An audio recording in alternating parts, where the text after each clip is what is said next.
presented by Virat Music।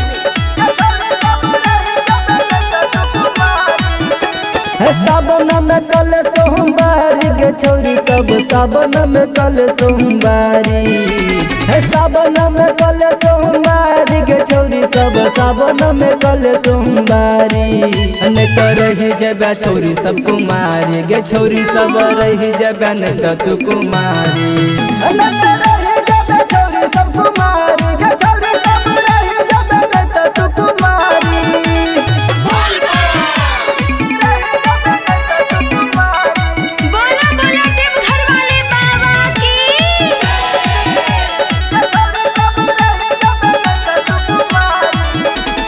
सावन में भोले बाबा के मना ले 16 सोमवारी तू जल चढ़ा ले। सावन में भोले बाबा के मना ले 16 सोमवारी तू जल चढ़ा ले।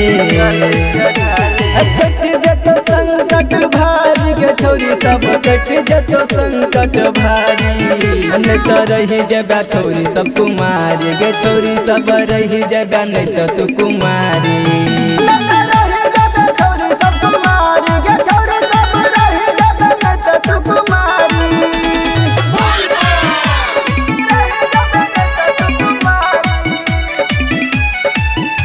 presented by Virat Music।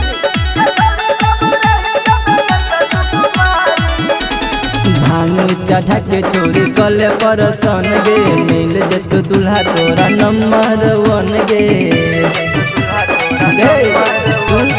भांग चढ़ा के छोरी कले परसन गे मिल जत दुल्हा तोरा मन पसंद गे।